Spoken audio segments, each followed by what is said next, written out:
किताबें and actually have a look at them, right? हाँ जी वेदिका, good evening. So चलिए let's start with the things what we have to do आज के class में। अब आगे बढ़ने से पहले कुछ चीजें हम यहाँ पे रिवाइज करते पहले तो।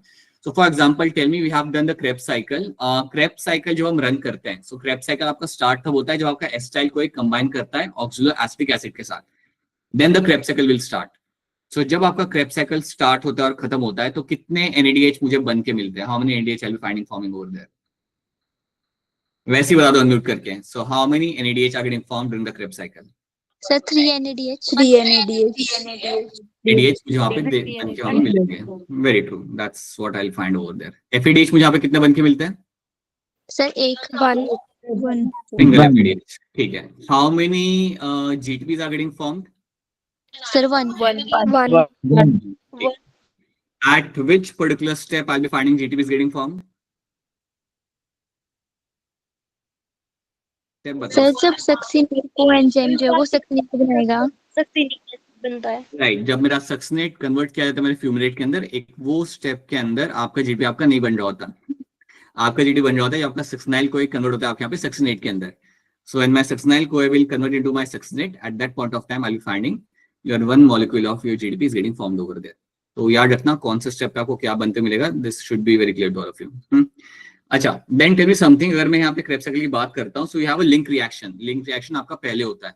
So my pyruvic acid will enter inside the mitochondria and will convert into my acetyl कोए। जब मेरा पायरुविक एसिड एसिटाइल कोए में कन्वर्ट होगा, उस दौरान आपको क्या बनते मिलता है? What are the two things getting released over there? CO2 and NADH. NADH and CO2, right, Verika? You will find one NADH and one CO2 is going to release at that particular point of time. ठीक है? So that is something we have seen. तो फटाफट एक छोटा सा revision इसका हम यहाँ पे लेते हैं, and then आगे बढ़ते हैं and calculate करते हैं कि हमें यहाँ पे फायदा कितना हो रहा है. So let's quickly have a look at few things and then आगे बढ़ते हैं. उत्तराखंड के बच्चों के लिए स्पेशली बोलना चाहूंगा, अगर कोई चीज समझ नहीं आ रही देन प्लीज इंटरप्ट करके बोल देना. अगर कभी लैंग्वेज को लेकर कोई अगर दिक्कत आ रही है then please feel free to let me know that. So ये हमारे यहाँ पे ट्राइकार्बोक्सिलिक एसिड साइकिल, जहां पे आप देख पा रहे हो that you have this pyruvic acid converting to acetyl CoA. When this conversion happens, so you will find NADH and CO2 is getting released over there. ये करने के लिए आपका जो एंजाइम यहाँ पे होगा that is my pyruvate dehydrogenase, and this is when you will find oxidative decarboxylation भी आपके यहाँ पे हो रहा है. बेसिकली आपके यहाँ पे CO2 रिलीज किया जा रहा है, तो उसको मैं बोलूंगा यहाँ पे as oxidative decarboxylation. Now my acetyl CoA will combine with my OAA to give rise to my citric acid. यहाँ पे मुझे सिट्रिक एसिड बनते हैं मुझे यहाँ पे मिल जाएगा. यहां से आपका क्रेब्स साइकिल स्टार्ट हो रहा है. सो जब मेरा एसिटाइल को कंबाइन करता है OA के साथ, then the Krebs cycle will start. उसके बाद आप यहाँ पे जानते हो यह हवा isocitrate from there alpha ketoglutarate, तब आपको NADH और CO2 आपका बन के मिलेगा. Alpha ketoglutarate will form the succinyl CoA, then you will find again the NADH and CO2 is getting formed. Succinyl CoA will convert into my succinate and then succinate into my fumarate, malate and OAA. So याद रखना है जब succinate से fumarate बनेगा तब आप FADH यहाँ पे आप एक अपना बना लोगे. And then जब आप यहाँ पे malate से बनेगा OAA, then again you will form one molecule of NADH is getting formed in this. तो ये हमने यहाँ पे देख लिया था. This is what we have seen. ये जब आपका एक पायरुविक एसिड एंटर करता है माइटोकॉन्ड्रिया के अंदर, this is what you find happening over there. Then we have seen कि यहाँ पे आपको ATP तो कुछ खास मिले नहीं. ATP आपको यहाँ पे ज्यादा कुछ खास बनते हुए आपको मिले नहीं. So what you will do, you will do the electron transport chain जो आपका किया जाएगा on the inner membrane of my mitochondria. तो हम यहाँ पे आते हैं हमारे इनर मेम्ब्रेन के ऊपर. सो यहाँ पे आपको क्या मिलेगा, you have this inner membrane and you have this 5 complexes 1 2 3 4 5, और यहाँ पे आपका किया जाता है इलेक्ट्रॉन ट्रांसपोर्ट चेन. जब हम यहाँ पे इलेक्ट्रॉन ट्रांसपोर्ट चेन रन कर रहे हैं, when I am running this electron transport chain, तब यहाँ पे क्या होगा, it will create a proton gradient. This will ultimately create the proton gradient, and because of the proton gradient, you will find हम यहाँ पे अपनी ATP बना पाएंगे. तो ये सारे मेरे H+ आयन पहले मेरे होते हैं मैट्रिक्स में, ये सारे इकट्ठा हो जाएंगे मेरे इंटरमेम्ब्रेन स्पेस के अंदर, और इंटरमेम्ब्रेन स्पेस में इकट्ठा होने के बाद they will come back into your matrix. और मैट्रिक्स में आने के लिए इनके पास यहाँ पे सिर्फ एक रास्ता है, and that रास्ता is going to be my ATP synthase. Complex fibre यहाँ पे आएगा, that is going to be your ATP synthase. So ATP synthase की मदद से what will happen, my H+ ions will come back into the matrix, and this is when you will find your ATP is getting formed. तब आपको matrix के अंदर बहुत ज्यादा ATP आपको बन के आपको मिल जाएगी. तो ये हमने देख लिया था. प्लीज याद रखना हर एक कॉम्प्लेक्स के अंदर आपका कौन सा इलेक्ट्रॉन एक्सेप्टर आपको यहाँ पे देखने के लिए मिल रहा है, which is the electron acceptor I B finding in each of the complex. ये एक चीज आपको यहाँ पे याद रखनी है. Now once we are done this, once we are done with this, ये हमने यहाँ पे कर लिया. अब आपका यहाँ पे जो ATP बना, that ATP formation is happening because of the oxidation of my NADH and FADH. तो इसको हम इवन बोलते हैं यहाँ पे as a oxidative phosphorylation. जो भी आपने यहाँ पे ATP बनाया, वो आपने बनाने के लिए आपको करना पड़ा आपको यहाँ पे oxidation of my NADH and FADH, and using that my ATP were formed in this. जब मैं लाइट रिएक्शन की बात करता हूँ तो यहाँ पे तो हम लाइट का इस्तेमाल करने वाले थे, और लाइट का इस्तेमाल करके मैंने बनाया था हमारा ATP मॉलिक्यूल. तो इसको हम बोलते हैं यहाँ पे एज अ फोटोफॉस्फोराइलेशन. तो ये दो टर्म्स बहुत क्लियरली आपको यहाँ पे मालूम होने चाहिए. Now so you have this, we have already seen the complete cycle over here. Please याद रखना कौन से इलेक्ट्रॉन एक्सेप्टर आपके यहाँ पे क्या होंगे. We have solve some questions and now will try to understand कि क्या फायदा मिला मुझे यहाँ पे. So what is the advantage और what is the gain I will be getting over there. तो यहाँ पे आपको कुछ चीजों का यहाँ पे आपको ध्यान रखना है. There are few things you have to understand.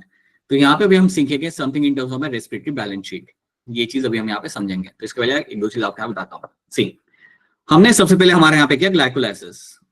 So initially we did the glycolysis.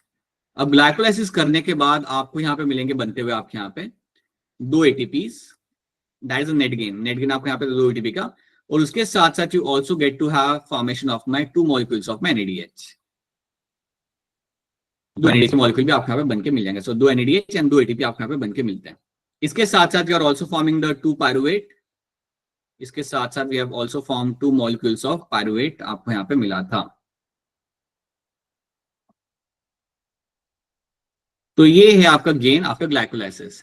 Glycolysis करने के बाद आपने किया अपना Krebs cycle. If you have the oxygen in the environment, if you have the presence of the oxygen in that particular surrounding, then you can go for the Krebs cycle. तो अब आपने यहाँ पे करना है अपने यहाँ पे क्रेब्स साइकिल. अब जब मैं क्रेब्स साइकिल यहाँ पे कर रहा था तो यहां से आपको कैलकुलेशन थोड़ा यहाँ पे आपको ध्यान रखना है. दैट यू विल फाइंड एक पायरुविक एसिड जब मैं यहाँ पे इस्तेमाल करता हूँ, या एक पायरुवेट जब मैं यहाँ पे इस्तेमाल करता हूँ क्रेब्स साइकिल के अंदर, तो मुझे यहाँ पे कितने NADH मुझे यहाँ पे मिल रहे हैं. सो जब मैं एक पायरुविक एसिड यहाँ पे इस्तेमाल करता हूँ, सो आपको याद रखना है कि आपका पायरुविक एसिड जब माइटोकॉन्ड्रिया के अंदर गया तो वहां पे भी आपके लिंक रिएक्शन के दौरान आपको एक NADH आपको वहां पे मिल जाता है. आपको एक NADH आपको वहां पे मिल जाता है. तो उसको भी हम यहाँ पे कैलकुलेट करते हैं. Let's add that as well. Krebs cycle में तो आप जानते हो 3 ही मिलते हैं, बट 3+1 हम यहाँ पे ऐड करेंगे बिकॉज एक NADH आपका बन रहा था लिंक रिएक्शन के टाइम पे. तो मैं ये कह सकता हूँ कि जैसे ही मेरा पायरुवेट एंटर करता है माइटोकॉन्ड्रिया के अंदर, so as soon as my pyruvate enters the mitochondria, what will be the outcome over here. So जैसे मेरा पायरुवेट एंटर करता है मेरे यहाँ पे माइटोकॉन्ड्रिया के अंदर, सो यहाँ पे आपको क्या देखने के लिए आपको यहाँ पे मिल जाएगा. This pyruvate will lead to a formation of your, basically you will get after running the one cycle completely, मैं कहूंगा after entering the mitochondria you will get 4 NADH, 1 FADH and 1 molecule of my GTP. GTP similar to ATP. GTP आपका यहाँ पे similar रहेगा to my ATP. तो ये आपका यहाँ पे आपको गेन मिल रहा है. तो आपको याद रखना है कि जब मेरा एक पायरुविक एसिड मेरे यहाँ पे एंटर करता है inside the mitochondria, when it enters the mitochondria, इतना आपको यहाँ पे गेन आपको यहाँ पे मिल जाता है. This is the gain I will be finding over there. 4 NADH, 1 FADH and 1 GTP is getting found in this. अब आप जानते हो कि आपके 2 पायरुविक एसिड आप यहाँ पे एंटर किए थे करेंगे because after glycolysis 2 are getting form. तो सिंपल सी बात है, आई कैन वेरी क्लियरली से that when I use 2 molecules of pyruvate, तो ये नंबर मेरे यहाँ पे डबल हो जाएगा. सो जब 2 मॉलिक्यूल ऑफ पायरुवेट मेरे एंटर करते हैं माइटोकॉन्ड्रिया के अंदर, टर्न बाय टर्न करेंगे, when 2 molecule of pyruvic acid enter inside the mitochondria, then what will happen? You will get 8 NADH, 2 FADH and 2 molecules of GTP are getting formed. ये आपका net gain आपको यहाँ पे मिलता है. This is what will be finding happening in this. तो इतना आपको मिल रहा है, इतना आपको NADH आपको मिल रहा है, FADH मिल रहा है, GTP मिल रहा है when you enter the mitochondria. Mitochondria में एंटर करने के बाद जब आप क्रेब्स साइकिल खत्म करते हो, so you will be finding this is the gain you will be finding over there. इतना गेन आपको मिल जाता है. अब आपको एक चीज याद रखनी है, ये तो मैंने देख लिया कि NADH कितने मिल रहे हैं यहाँ पे, ठीक है. याद रखना मैंने इसको काउंट नहीं किया है, ग्लाइकोलाइज्ड NADH को मैंने साइड में रखा हुआ है अभी. So now what you have to know here is that एक सिंपल इसका आपको यहाँ पे रूल याद रखना है. And the rule is going to be simple that आपका एक NADH आपको देगा 3 molecules of ATP. 1 NADH is going to give you 3 molecules of ATP and 1 FADH is going to give you 2 molecules of ATP. तो एक NADH आपको देता है 3 molecules of ATP और एक FADH आपको देगा आप यहाँ पे 2 ATP मॉलिक्यूल्स। तो on the basis of that let's calculate. तो अब हम यहाँ पे देखते हैं कि उसके बेसिस पे हमारे यहाँ पे हम कैलकुलेशन यहाँ पे हम लगाते हैं। So if I have 8 NADH, अगर मैं कह रहा हूं कि एक NADH मुझे यहाँ पे दे रहा है 3 ATP मॉलिक्यूल्स, तो सिंपल सी बात है बेटा, 8 NADH मुझे यहाँ पे कितने देंगे? The answer is 24। तो 8 NADH will give me my 24 ATP। So 24 ATP मुझे यहाँ पे 8 NADH से मुझे यहाँ पे मिल जाते हैं। Why 1 NADH gives 3 ATP? अच्छा एक सेकेंड, आपका हाँ gives 3 ATP। आप अगर याद करोगे ना अभिषेक, आपका NADH आपका जो साइकिल में एंटर कर रहा था, ATC में एंटर कर रहा था, it was entering from the complex 1, और FADH आपका एंटर कर रहा था आपके साइकिल के अंदर, और I would say electron transport chain के अंदर from the complex 2। That creates a difference. तो जब आपका NADH अपने आप ऑक्सीडाइज करके जब अपने इलेक्ट्रॉन को रिलीज करेगा कॉम्प्लेक्स 1 के अंदर, तो ज्यादा प्रोटॉन आपके आ रहे होंगे। बट उसी कंपेयर में उसको ही अगर मैं कंपेयर करता हूँ FADH के साथ, तो वहां पे आपका 2 ATP आपको यहाँ पे इसलिए मिल रहा है बिकॉज आपका FADH अपने इलेक्ट्रॉन को रिलीज कर रहा है आपके कॉम्प्लेक्स 2 के अंदर, and because of that I will be finding कि वहां से आपको ATP आपको यहाँ पे कम मिलता है। ठीक है, तो 24 ATP तो आपके यहाँ पे आ गए। सो 24 ATP something I have received in this, right. तो 8 NADH के मुझे यहाँ पे 24 ATP मुझे यहाँ पे मिल जाएंगे। आई थिंक अब डायरेक्टली भी आप कर सकते हो। अगर मेरे पास यहाँ पे 2 FADH है, इफ आई हैव 2 FADH, तो मैं उन्हें यहाँ पे कन्वर्ट कर सकता हूँ ना, 2 2s are 4, so I will be finding 4 ATP मुझे यहाँ पे मिलेंगे मेरे यहाँ पे FADH के। So 4 ATP for my FADH as well. ठीक है, तो इसको मैं ऊपर से निकाल लेता हूँ, तो ये आपके लिए थोड़ा सा कंफ्यूजिंग हो जाएगा। So let me remove this thing.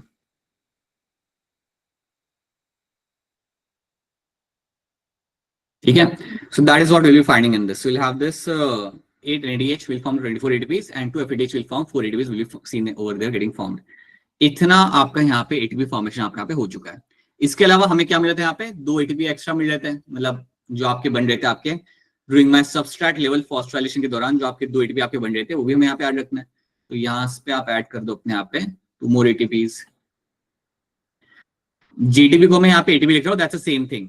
ठीक है, GTP ATP अगर मैं लिख रहा हूँ यहाँ पे, that's the same thing. So same thing in the sense जो एनर्जी मॉलिक्यूल आपका वो सेम रहेगा, तो आप सिंप्लीफाई करके उसे आप 2 ATP आप यहाँ पे लिख सकते हो। This is what I'm getting right now, right? So 24 plus 4 28 plus 2 30. So 30 ATPs तो मुझे यहाँ पे मिल गए। So 30 ATP जो मुझे यहाँ पे मिल रहे हैं, this is the outcome of my whatever is happening inside the mitochondria. So mitochondria में जो भी आपके यहाँ पे Krebs cycle आपने किया, लिंक रिएक्शन आपने किया, वो सब करने के बाद आपको यहाँ पे कितने ATP टोटल आप यहाँ पे निकाल पा रहे हो after my ATC, that is your 30 ATPs। इतने ATPs आपको यहाँ पे बन के मिल रहे हैं। अब हम कैलकुलेट करते हैं हमारे ग्लाइकोलाइसिस के ATP यहाँ पे। तो ग्लाइकोलाइसिस में भी आपके यहाँ पे 2 मिल जाते हैं, तो ये तो 2 आपके पास है यहाँ पे, सो 2 एक्स्ट्रा हम यहाँ पे ऐड कर लेंगे। और ये जो NADH है इसको भी तो मैं कन्वर्ट करूंगा, ये जो 2 NADH मॉलिक्यूल मेरे पास है यहाँ पे, सो 2 3s are 6 ATP। This will also give my 6 ATP यहाँ पे। तो यहाँ पे मैं सिंपली ऐड कर सकता हूँ 6 + 8, so I will add over here 8 more ATPs can be added in this. तो 8 और ATPs मैं यहाँ पे ऐड कर दूंगा, and that is why total number जो मुझे बनेगा यहाँ पे मिलके, that will be my 38 ATPs। ये आपका यहाँ पे हो जाता है, this is the net gain of your ATP molecules. This is the net gain of your ATP molecules. यहाँ पे 38 ATPs आपको यहाँ पे मिलते हैं। अगर आप कभी नोटिस करते हो ना, तो आपको पता है कई सारी बुक्स क्या कहती है, some books will say 36 ATP। आपने कभी क्वेश्चन भी देखा होगा, कई बार वहां पे 38 नहीं होता, 36 आंसर होता है। ठीक है, लेट्स सी दैट वो यहाँ पे क्यों होता है, बट फिलहाल आपको याद रखना है कि आपके 38 ATPs आपके यहाँ पे हुए कैसे। आपने जो ग्लाइकोलाइसिस में आपने यहाँ पे बनाया था NADH, इसको भी आप इस्तेमाल करते हो ETC के अंदर, इसको भी आप इस्तेमाल करोगे अपने इलेक्ट्रॉन ट्रांसपोर्ट चेन के अंदर, and you will know that 2 NADH से मुझे 6 ATP यहाँ पे मुझे मिल जाएंगे, बिकॉज 1 से 3 मिल जाए। और जो ATP आपको यहाँ पे मिले थे ना ड्यूरिंग ग्लाइकोलाइसिस, को भी तो आप कैलकुलेट करोगे। So that is why 30 + 8 you have 38 ATPs will be seen over there. तो पहले तो आपको इतनी बात याद रखनी है कि इस तरीके से आपके 38 ATPs आपको यहाँ पे बन के मिलेंगे। अब कई बार आपकी किताबें क्या कहती है, या कई बार क्वेश्चन में क्या होगा, पूछा होगा कि ड्यूरिंग एरोबिक रेस्पिरेशन आपको कितने ATP मिल रहे हैं, एंड द आंसर वहां पे आपका 36 होगा, 38 ऑप्शन में होगा ही नहीं। तो ऐसा क्यों हो रहा है? आपको याद रखना है कि कई बार 36 ATP आंसर इसलिए बनता है आपका, 36 ATP हम क्यों कैलकुलेट करते हैं, क्योंकि ये NADH जो आपका बना था ड्यूरिंग ग्लाइकोलाइसिस, ये कहाँ बना था? It was formed in the cytoplasm. Glycolysis के दौरान जो आपका NADH आपका बना था, that was formed in the cytoplasm. और ये जो NADH आपके यहाँ पे बना था, this NADH actually entered inside the mitochondria. तो ये NADH को माइटोकॉन्ड्रिया के अंदर भेजने के लिए आपको थोड़ा ATP का खर्चा करना पड़ता है, आपको 2 ATP का खर्चा वहां पे करना पड़ता है। इसलिए आपको जो नेट गेन यहाँ पे आता है ना, the net gain is going to be of my 36 ATP। क्योंकि ये जो आपके 2 NADH आपने बनाए हैं, ये तो आपके बाहर घूम रहे हैं ना, they are roaming around in the cytoplasm. लेकिन इनमें से अगर मुझे ATP बनाना है तो I have to send them inside the mitochondria, और माइटोकॉन्ड्रिया के अंदर भेजने के लिए 2 ATP का खर्चा होता है। तो इसलिए नेट गेन जो यहाँ पे होता है, that is going to be of my 36 ATP। तो ये एक बात आप सबको याद रखनी है। तो याद रखना, कभी अगर आपके सामने सवाल आएगा ना, दोनों ऑप्शन नहीं होंगे, they don't have 36 and 38 both the options over there, either they will have a 36 or they will have a 38। वो इतना दोनों ऑप्शन वहां पे रखेंगे नहीं वो लोग आपके सामने। so you should know if you get to see option 36 वहां पे, then that's a correct answer for you। ठीक है, so net gain आपके यहाँ पे 36 ATP का आपका यहाँ पे मिलता है। so net gain जो अगर हम देखेंगे यहाँ पे, so net gain will be always going to be of my 36 ATP आपका यहाँ पे। so this is what you get to see over here। so याद रखना, when you talk about my aerobic respiration, so aerobic respiration मतलब जब आपके पास था oxygen एक अच्छे खासा अमाउंट के अंदर, when you have undergo take the aerobic respiration, that's when you will find you will get to have 36 ATPs will be seen over there। 36 ATPs are getting formed over there। जब आप good evening sir. Good evening Ayush, good evening, late हो गए थोड़ा काफी। when you undergo sorry sir. anaerobic respiration, when you undertake anaerobic respiration आपका यहाँ पे, then वो टाइम पे you will be getting 2 ATP। ये बात आपको याद रखनी है। This is what you have to know in this. तो आपके लिए याद रखना इंपॉर्टेंट है कि कैसे मेरे यहाँ पे मैंने 36 ATP मैंने यहाँ पे कैलकुलेट किया, एंड क्यों 38 से मैंने उसे 36 यहाँ पे लिख रहा हूँ मैं, because I hope it's clear to all of you कि आपका NADH आपका यहाँ पे अंदर जा रहा है, बाहर से अंदर जा रहा है माइटोकॉन्ड्रिया के अंदर, and that is why I have to make those investment of 2 ATPs, तभी वो आपका अंदर जा पाएगा। तो ये आपको याद रखना है। तो this is what you gain over there. तो एक और बात याद रखना, जब आप ग्लूकोज को सिस्टमैटिकली ब्रेक डाउन कर रहे हो, सही मायने में ATP आपको मिलती है after ATC, electron transport chain के बाद ही आपको ATP आपको वहां पे बन के मिलनी है। That is the point when I will finding कि एक बल्क में मुझे ATP वहां पे बन के मिलती है। उसके पहले तो मुझे कुछ भी मिल भी नहीं रहा था। Before that I was getting nothing over there. So that is why mitochondria, this is the reason आप बच्चों ने जब पढ़े ना mitochondria is a powerhouse of cell, वो इसी वजह से कहा जाता है कि यहाँ पे आपकी ATPs आपको यहाँ पे बन के मिलेगी। That is what you find happening in this. क्या ये वाली बातें आप सबको यहाँ पे समझ आ रही है? Is this sheet clear to all of you? क्या ये पिक्चर आप सबको यहाँ पे समझ आ रही है? Yes, Yes, sir. Please yes, sir. अगर कोई चीज में क्लियर ना हो तो please let me know that. So this is what you find happening in this. इस तरीके से आपको यहाँ पे कैलकुलेशन याद रखना है। अच्छा, अब ये तो हमने यहाँ पे देख लिया, this is all happening in the mitochondria. कोई मुझे आप में बताना चाहेगा यहाँ पे दैट चलो ये सब तो आपकी कहानी आपके माइटोकॉन्ड्रिया की, this is a story of the mitochondria doing it's thing. मेरा सवाल आपसे यहाँ पे ये है कि ATP सिंथेसिस आपके अंदर माइटोकॉन्ड्रिया आपके यहाँ पे कर रहा होता है। सो आई कैन क्लियरली से दैट सेल्यूलर रेस्पिरेशन के लिए आपका काफी इंपॉर्टेंट आपके यहाँ पे होता है। सेल्यूलर रेस्पिरेशन के लिए इसका काम करना बड़ा ही आपके लिए यहाँ पे इंपॉर्टेंट है। मेरा सवाल आपसे यहाँ पे ये है कि बैक्टीरिया के अंदर ये काम कौन करता है? Who does the role of cellular respiration in bacteria? Raise your hand to answer this. बताइए हिमानी, बोलिए। सर, जो बैक्टीरिया होता है सर, उसमें जो उसकी प्लाज्मा मेम्ब्रेन होती है ना, उस पे लगे होते हैं। क्या? सर नाम भूल गई, 1 मिनट। नहीं ढूंढना नहीं है नाम, भूल गए तो भूल गए। Don't look for a name. So in the bacteria you have something called as mesosomes. याद आ रहा है आप सबको? यहाँ पे आपने पढ़ा होगा अपने चैप्टर 8 के अंदर। So you have this bacteria, in the bacteria you have something called as the mesosomes. Now mesosomes are the one which will undertake the event of my cellular respiration। ये आपको मालूम होना चाहिए। This is something you should know। ये कुछ ऐसी चीजें हैं ग्रेड 11 की जो आपके जहन में इम्प्रिंट होनी चाहिए, आपके दिमाग में सवाल ही आना चाहिए। हाँ जी दृष्टि बताइए। दृष्टि है ना? हाँ दृष्टि बोलिए। दृष्टि आपका हैंड रेज्ड है। ऑलराइट, ओके, आपका माइक अनम्यूट नहीं हो रहा शायद। ऑलराइट, ठीक है। So will have a cellular respiration आपके यहाँ पे, that's one thing will be done by my mesosomes आपके यहाँ पे, दैट्स व्हाट दे डू। इसके अलावा you should also know that they will also have a role in my replication of DNA. अगर इतने याद रख सकते हो तो ये भी रखना, they will also have a role in my replication of DNA replication में भी आपके यहाँ पे वो लोग मदद करते हैं। And also in my septa formation. Septa formation generally आपका तो होता है when the cell is going to divide, so it will also have a role in my septa formation.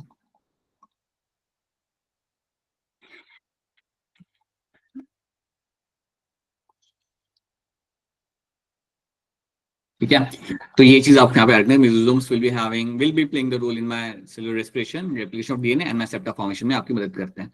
This is the story of bacteria, but I hope the story of mitochondria is clear to all of you. This is what the mitochondria is going to do in this. तो ये आपको यहाँ पे याद रखना है, please know that ये glycolysis Krebs cycle में हम यहाँ पे क्या क्या बना रहे हैं और कैसे हम यहाँ पे एटीपीज आपके यहाँ पे बना लेते हैं।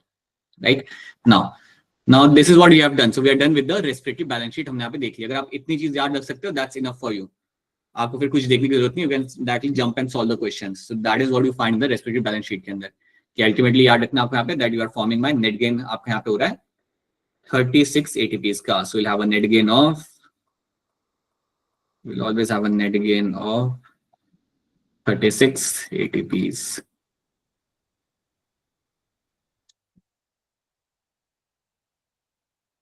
राइट, अब मैं अगर आपसे डायरेक्टली पूछूं, अब फटाफट इसका आंसर देना, you have to be slightly active over there, फटाफट आंसर दो अनम्यूट करके। अगर अब मैं डायरेक्टली आपसे कुछ सवाल पूछूंगा, फॉर एग्जांपल अगर मैं आपसे पूछूं ग्लाइकोलाइसिस करने के बाद कितना एटीपी मुझे मिलता है? 2 2 ATPs, राइट, ठीक है, राइट। जब मेरे, अब मेरा दूसरा सवाल आपसे यहाँ पे ये है, जब मेरे 2 मॉलिक्यूल ऑफ पायरुविक एसिड, या let me make it simple, when my 1 molecule of pyruvic acid completes the Krebs cycle, जब मेरा 1 molecule of pyruvic acid complete करता है मेरे यहाँ पे Krebs cycle, तो मुझे कितने एटीपी मुझे यहाँ पे मिलते हैं?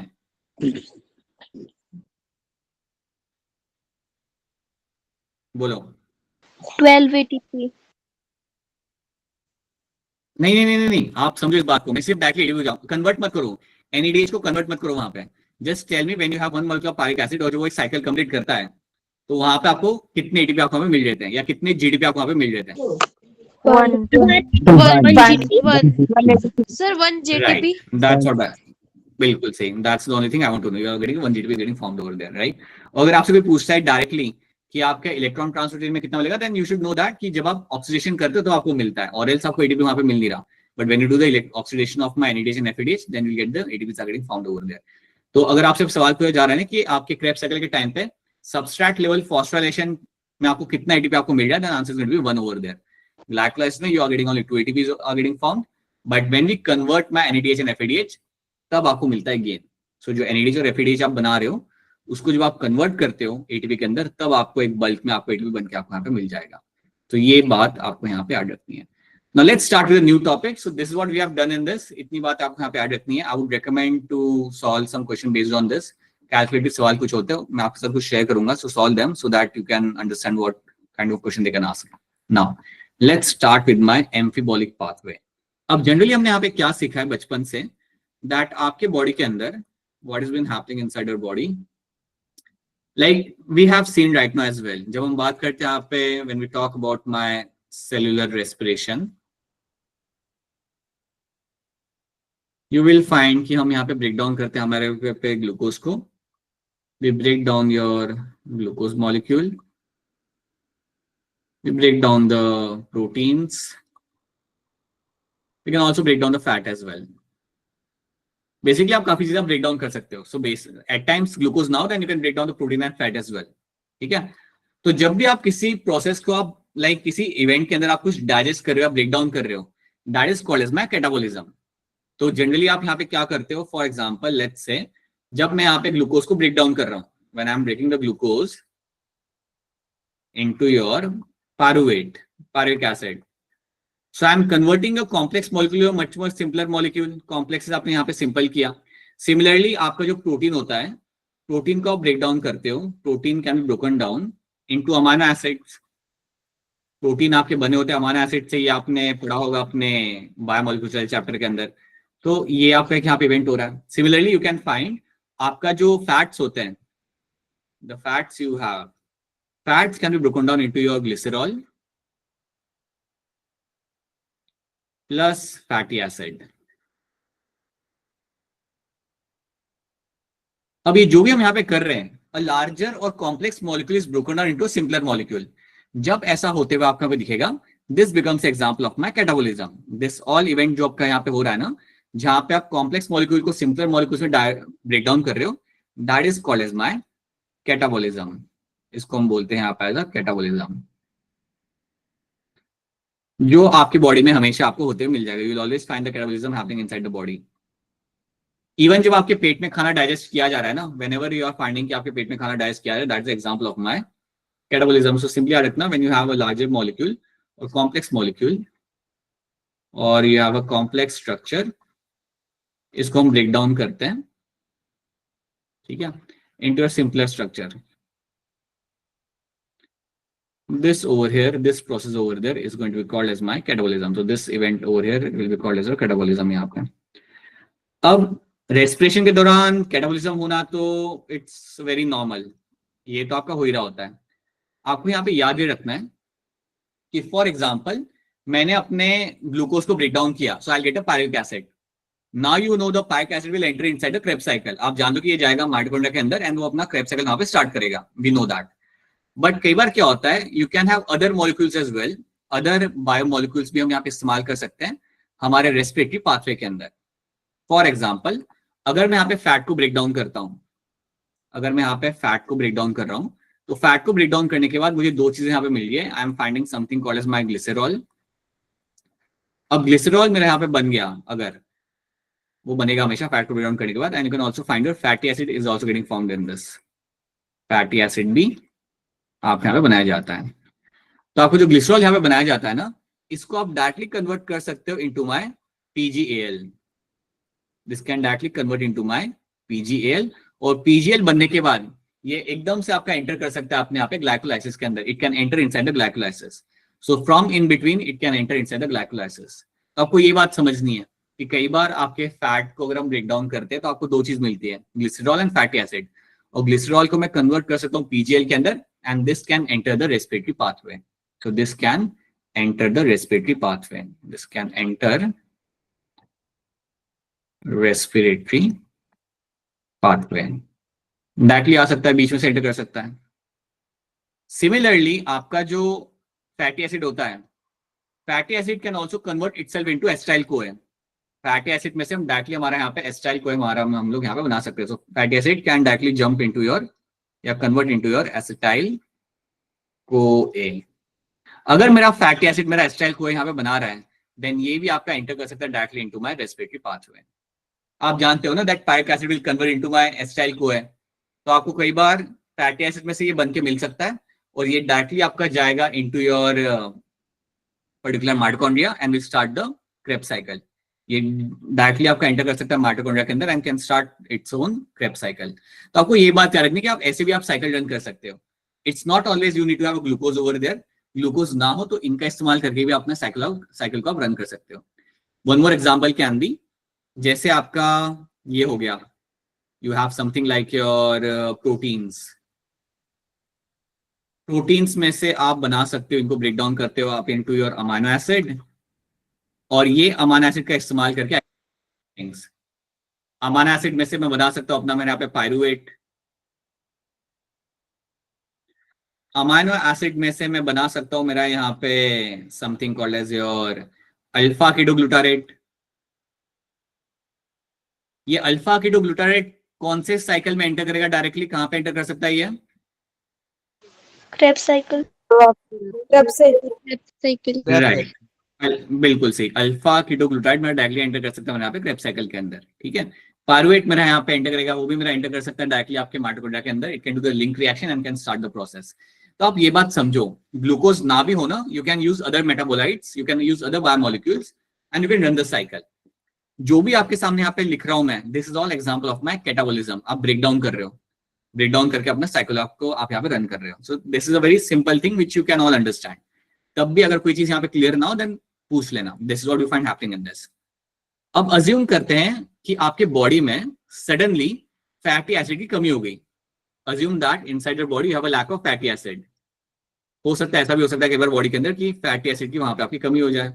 So assume that you have a lack of fatty acid.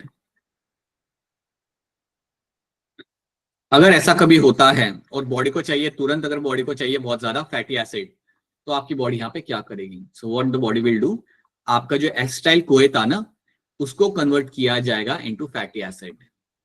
Acetyl CoA जो आपका वहां पे होता है, उसको हम वहां पे कन्वर्ट कर लेंगे इनटू माय फैटी एसिड. तो ये भी किया जा सकता है, ये प्रोसेस आपका उल्टा भी किया जा सकता है. It will convert into your fatty acid, ताकि आपकी बॉडी की रिक्वायरमेंट आपकी फुलफिल की जा सके, आपके बॉडी की, आपके सेल्स की रिक्वायरमेंट को फुलफिल किया जा सकता है. सिमिलरली आई कैन फाइंड कि अगर आपको कोई बनाना है आपका important amino acid, imagine that there is a requirement of there is a lack of some amino acid, there is a lack of कोई स्पेसिफिक अमाइनो एसिड की आपकी बॉडी में कमी हो गई. तो वो टाइम पे हम यहाँ पे क्या कर सकते हैं, आपका जो अल्फा कीटोग्लूटारेट था उसको आप निकालोगे क्रेब्स साइकिल में से, and then you can form the amino acid. So आपका जो अल्फा कीटोग्लूटारेट आपका था वहां पे क्रेब्स साइकिल के अंदर, सो अल्फा कीटोग्लूटारेट जो आपके पास वहां पे था, इसको आपने निकालना है from the Krebs cycle, and now this will be added into your, it will be converted into your particularly amino acid. This will convert into your amino acid. तो यहाँ पे बताएं हम क्या करें, यहाँ पे हम बिल्ड कर रहे हैं चीजों को. बेसिकली सिंपलर फॉर्म में से मैं कॉम्प्लेक्स फॉर्म यहाँ पे बना रहा हूँ, और ये भी आपको होते हुए मिल सकता है ड्यूरिंग द रेस्पिरेटरी पाथवे के अंदर. सो रेस्पिरेटरी पाथवे में आप हमेशा ये सोचते हो कि सिर्फ यहाँ पे आपका कैटाबॉलिज्म आपका यहाँ पे हो रहा है, बट ऐसा नहीं है. यहाँ पे आप चीजों को निकाल के बना भी सकते हो. You can actually take out something from the Krebs cycle and you can make something out of it. आप सक्सेनाइल कोई को निकाल के आप बना सकते हो स्पेसिफिक चीज अगर आपको चाहिए हो तो. आप एसिटाइल कोई को निकाल के you can again reform some other molecule. You can take out a PGL, similarly आप पीजीएल को निकाल के आप बना सकते हो ग्लिसरॉल. तो ये जो हम यहाँ पे कर रहे हैं, this is called as my anabolism. तो ये जो हम यहाँ पे कर रहे हैं ना, which have drawn over there, this which have shown in this slide, इसको हम बोलते हैं यहाँ पे as a anabolism. So anabolism के अंदर आपको याद रखना है कि सिंपलर मॉलिक्यूल्स को मैं साथ में लेता हूं and I can make some complex molecule out of it. I can take out some simpler molecules and I can build a complex molecule out of it. That is called as my anabolism. उसको हम बोलेंगे यहाँ पे as a anabolism. So let's have a look at this.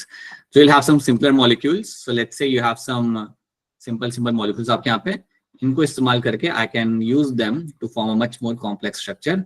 This is called as my anabolism. So you have this complex structure getting formed over there. This complex structure is being formed is a good example of my anabolism. Simple से हमने complex structure यहाँ पे बना के दिया आपको यहाँ पे. तो मैं कह सकता हूँ कि जब आपकी बॉडी में प्रोटीन बनाया जाता है, व्हेन यू आर फाइंडिंग आपकी बॉडी के अंदर प्रोटीन बनाया जाता है, that protein formation is example of my anabolic pathway. आपने अमाइनो एसिड्स को यहाँ पे पकड़ा, यू कैन टेक दिस ना, let's say these are my amino acids, और ये अमाइनो एसिड्स को पकड़ के हमने बनाया हमारे यहाँ पे protein. We had made protein over here. So this is the best example of my anabolism आपके यहाँ पे. Right? So you should know that in respiratory pathway both the things can be observed. Respiratory pathway के अंदर आपको मिलेगा होते हुए आपके यहाँ पे anabolism as well as my catabolism. So respiratory pathway के अंदर I will find both the things will be happening in this. You will find anabolism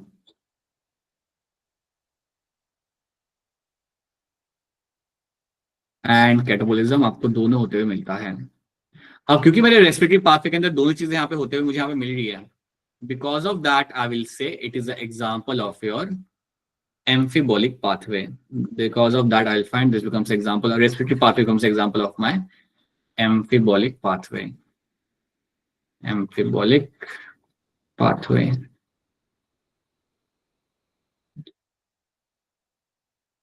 तो ये चीज आपको यहाँ पे रखनी है याद. This is what you have to know in this. So respiratory pathway का इस्तेमाल करके respiratory pathway के अंदर आपके दोनों इवेंट्स यहाँ पे हो रहे होते हैं. You are finding कि ब्रेकिंग प्रोसेस भी आपके यहाँ पे हो रहा है और बिल्डिंग इवेंट भी आपके यहाँ पे हो रहा होता है, and that is why it can be called as my amphibolic pathway. Examples यहाँ पे आप याद रख लेना. These are the few examples which you have to remember all the time, जो यहाँ पे मेंशन किए हुए हैं, just for a sake of understanding, and ये आपके इनसाइड में भी मेंशन किए हुए इसलिए. ठीक है, जैसे कि आप पायरुवेट में से बना सकते हो आपका protein, that is something they have mentioned over there. Right. So this is the story of my amphibolic pathway. So यहाँ पे एनाबोलिज्म और कैटाबोलिज्म आपको दोनों होते हुए आपको यहाँ पे मिल जाएगा. You can see in the picture over here. Picture काफी क्लियर है, समझ में भी सबको यहाँ पे आ रही है. Protein will form the amino acids and amino acid will form the pyruvic acid, right. And then इस पायरुविक एसिड को हम कन्वर्ट करते हैं एसिटाइल-CoA के अंदर and then it will enter inside your particular Krebs cycle. ठीक है. Then carbohydrates will convert into my glucose, sugar, and then it will convert into your PGAL ultimately. ठीक है, DHAP, and then you know how the cycle goes over there. Sugar वाला तो आपको यहाँ पे मालूम है. यहाँ पे आप देखो ग्लिसरॉल को हम यहाँ पे इस्तेमाल कर रहे हैं and we are forming the PGAL, DHAP, and then into PGAL हम यहाँ पे बना लेंगे ग्लिसरॉल में से. फैटी एसिड का मैं यहाँ पे इस्तेमाल करके क्या बना रहा हूँ? I am making directly my acetyl CoA. तो इन तरीके से जैसे हम यहाँ पे ब्रेक डाउन कर रहे हैं हम इसे रिवर्स भी कर सकते हैं. I can use my acetyl CoA and I can reform my fatty acid. मैं यहाँ पे reform कर सकता हूँ मैंने यहाँ पे fatty acid को. Similarly, I can use my pyruvic acid to reform my amino acid. So ये भी मैं यहाँ पे कर सकता हूँ. So that is my amphibolic pathway आपको यहाँ पे. So ये बात भी आप सबको यहाँ पे clear cut मालूम होनी चाहिए. So that's what we have done. So क्या आप सबको amphibolic pathway यहाँ पे समझ आ रहा है? Is this pathway clear to all of you? Yes, Yes, sir. sir. Yes, sir. जब क्वेश्चन मिलेंगे तो प्लीज कर देना सब लोग क्वेश्चन यहाँ पे. When we'll get a bunch of questions by the end of the day, so please do that. वैसे भी संडे को आपका टेस्ट नहीं है, please do that and share that with me. Okay. So that is something we have done. Now let's have a look at my RQ. RQ आपके यहाँ पे क्या होता है इसको हम यहाँ पे समझते हैं. बड़ा ही आसान सा टॉपिक है, सिंपल सा टॉपिक है, बहुत कॉम्प्लेक्स है नहीं है, आप समझ जाओगे. So let's have a look at this. See, जब भी आप प्रोटीन या ग्लूकोज या फैट्स को आप ब्रेक डाउन करते हो तो आप थोड़ा तो ऑक्सीजन कंज्यूम करोगे. You need to have oxygen to break down those molecules, right? उसको हम बोलते हैं as RQ. The ratio of volume of CO2 evolved, कितना आपका CO2 रिलीज हो रहा है and the volume of O2 getting consumed in respiration is called as my respiratory quotient और respiratory ratio. So यहाँ पे आपका याद रखना है कि आपका the amount of CO2 जो आपके यहाँ पे होगा ये आपका रिलीज हो रहा होगा. This will be getting released over there and amount of O2 is getting consumed in this. So O2 जो आपके यहाँ पे consume किया जा रहा है. So O2 is getting consumed. Your CO2 is getting released over there.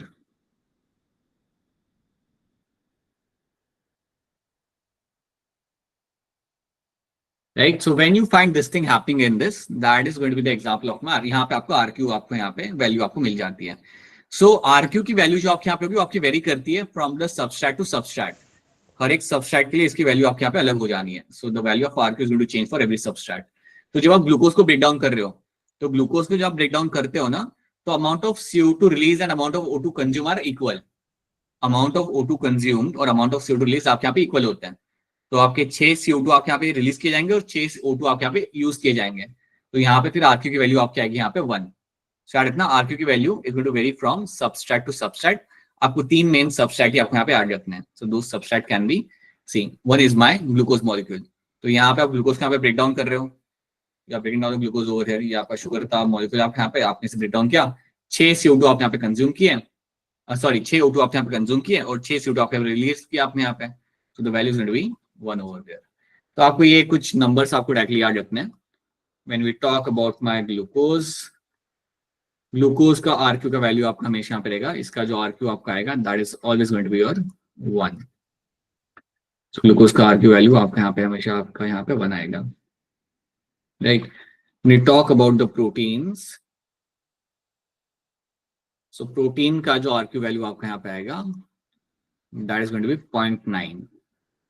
इसका RQ value जो आपके यहाँ पे आ रहा है वो आपके यहाँ पे होगा 0.9. एंड जब हम फैट्स की बात करते हैं, अगर आप फैट्स को ब्रेक डाउन करोगे then they will have the RQ value of 0.7. ये वैल्यूज आपको यहाँ पे ऐड रखना है. These are the values which you have to know in this कि ग्लूकोज का कितना होगा, प्रोटीन का कितना होगा और फैट का कितना होगा. ठीक है. एक और चीज हो सकती है आपके साथ, अगर आपके सामने कोई कॉम्प्लेक्स सवाल अगर एनटीए पूछना चाहेगा तो आपके सामने वो ऐसे रिएक्शन लग देंगे. They will keep a reaction in front of you and then they will ask you कि RQ की वैल्यू आप यहाँ पे निकाल लो. तो आपको कुछ नहीं करना, आपको अपना फॉर्मूला याद रखना है that RQ is equal to CO2 evolved upon O2 consumed.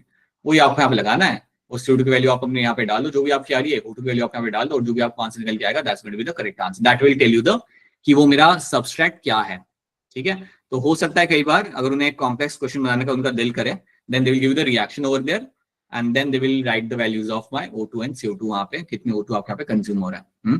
Number चाहे वो कितना भी बड़ा क्यों ना हो, यू नो कि आपका जो भी वैल्यू आएगा वो इन तीन के बीच में आपका आएगा, इसके बाहर का आपको पूछेंगे नहीं।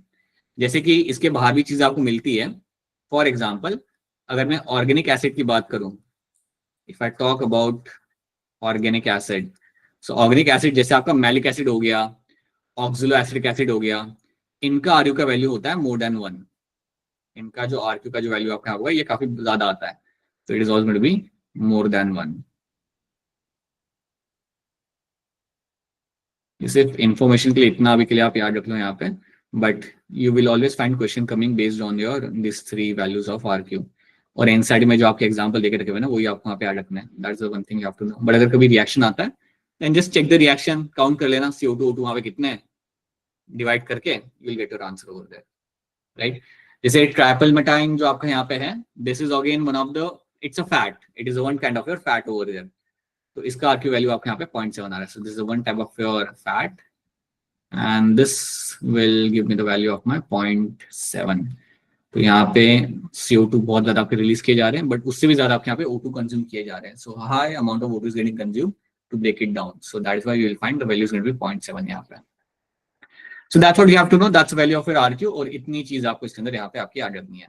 So RQ, amphibolic pathway, and the other thing was your particular respiratory balance sheet। ये तीन आपके supplementary topics है, like these are the additional topics along with the ETC, Krebs cycle and glycolysis, which you have to know this।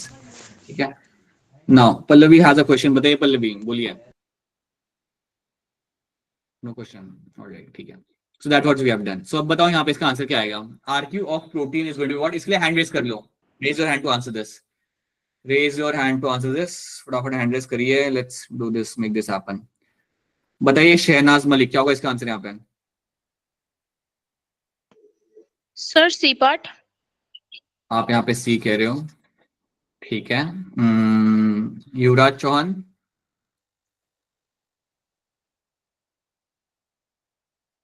इसको थोड़ा complex करते हैं, थोड़ा सा इसे कॉम्प्लेक्स करते हैं। यहाँ पे आप लोग कह रहे हो यहाँ पे C, I think everyone will agree on C over there, I think all of you will agree on C. अगर इट इज यस सर। मुझे बताओ यहाँ पे, अच्छा मुझे ये बताओ कि अगर, ठीक है, मुझे बताओ यहाँ पे, think and tell me,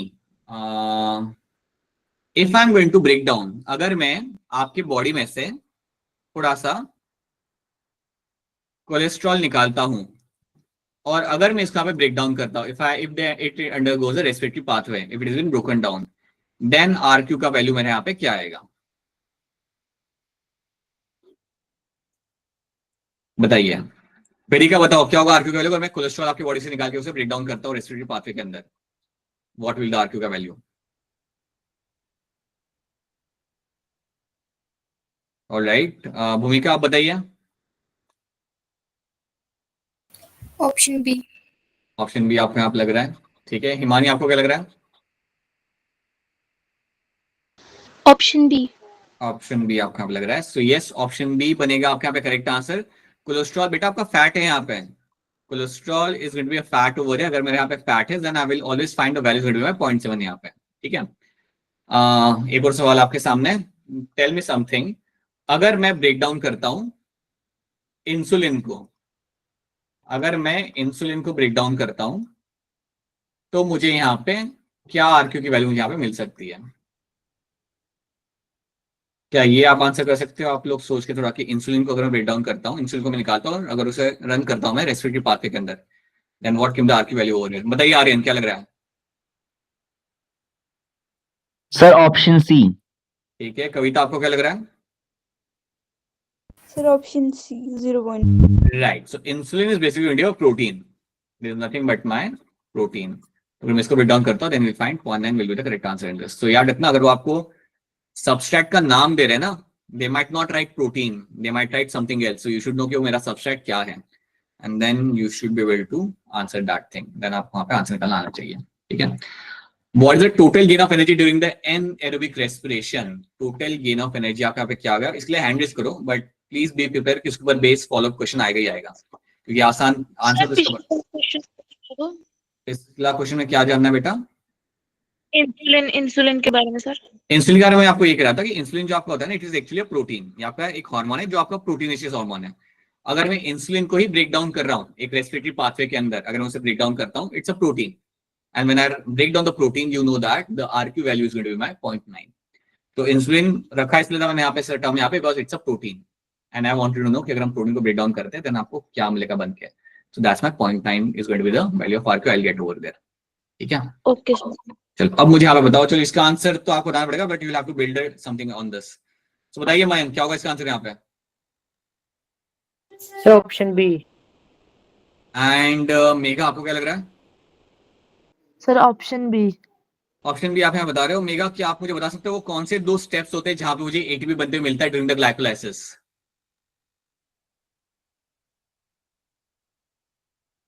Anyone who knows this answer, please raise your hand. Which are those 2 steps at which I'll be finding my ATP is getting formed? जहां पे ATP बनाया जा रहा था during my glycolysis. ठीक है, बताइए Sonakshi, what do you think? क्या होगा इसका आंसर यहाँ पे. सर फर्स्ट एटीपी जब बनता है तब सर 1,3 बाई फॉस्फोग्लिसरेट जो होता है वो ब्रेक डाउन होता है 3 फॉस्फोग्लिसरेट में, और सेकंड Right. जो होता है जब पीई पे कन्वर्ट होता है पायरुविक एसिड में. बिल्कुल सही, right. So yeah, you should know that you will always find when 1,3 biphosphoglycerate converted by 3 phosphoglycerate, तब आपको मिलता है आपका, तब आपका एक बार आपका यहाँ पे एटीपी बन के आपको मिल जाएगा यहाँ पे आपके. That is when you will find your 2 molecules of ATP are getting formed over there. बेटा ये सब आपको याद रखना पड़ेगा. These are the things you have to know over there. अगर याद नहीं है तो याद करने की आदत डाल दो, 1-2 बार खुद से लिख लो, but you have to know all those things. And second step जो बताया वो भी आपको बिल्कुल यहाँ पे सही था. जो आपका पीपी को हम यहाँ पे कन्वर्ट करते हैं, when the PP will convert into your pyruvic acid, that is the second step. I will be finding my ATP is getting form. ये वो स्टेप होता है मेरे यहाँ पे जब हमारा एटीपी बन के मुझे यहाँ पे मिलेगा. ठीक है, again 2 ATPs are getting formed over there. Now मेरा सवाल आपसे यहाँ पे ये है, ड्यूरिंग द एनारोबिक रेस्पिरेशन आपकी 2 चीजें हमने यहाँ पे पढ़ी थी इसके कॉन्टेक्स्ट में, that you have a alcoholic fermentation and we have seen something like your lactic acid fermentation, lactate fermentation. मेरा सवाल आपसे यहाँ पे है कि lactate fermentation कहाँ होते हैं मुझे यहाँ पे मिल जाएगा. Which are the locations where I'll be finding my lactic acid fermentation will be seen happening. Take your time, think wisely and tell me lactic acid fermentation होते हुए आपको यहाँ पे क्या मिलेगा, कहाँ पे होते हुए आपको मिलेगा यहाँ पे. बोलिए आर्यन, कहाँ पे आपको होते हुए मिल सकता है. सर मसल्स में. मसल्स एक हो गए, उसके अलावा muscles is true. Lactobacillus. Lactobacillus बिल्कुल सही. लैक्टोबैसिलस और मसल्स के अंदर आपको लैक्टिक एसिड फॉर्मेशन होते हुए आपको यहाँ पे मिल जाएगा. That's true. एल्कोहलिक फॉर्मेशन मुझे कहाँ होते हुए मिल सकता है, इसके लिए हैंड रेज करिए. एल्कोहलिक फॉर्मेशन मुझे कहाँ पे होते हुए मिल सकता है, बताओ वेदिका, ये कहाँ होते हुए मुझे वहां पे मिल सकता है. इन bacteria and fungi. Right, bacteria and fungi and yeast becomes a very good example in this. बिल्कुल सही. So that is the site I'll finding that will be happening. True. ठीक है, चलो. Now you have this Krebs cycle in front of you. Arrange them. सही sequence आपके यहाँ पे क्या आ जाएगा? Let us know that. So what has to be the correct sequence in this? Take your time and then give me a correct answer. आसान है बेटा, ये भी आसान है, बहुत ही आसान सवाल है. क्या लग रहा है ध्रुव आपको इसका आंसर?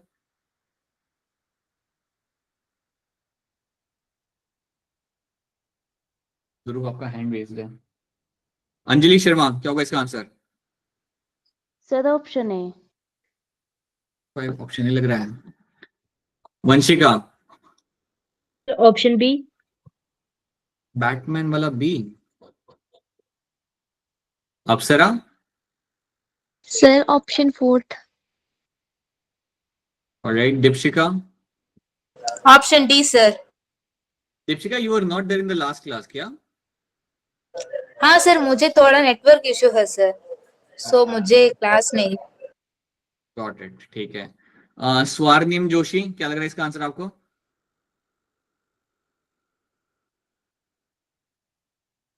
कविता भारती?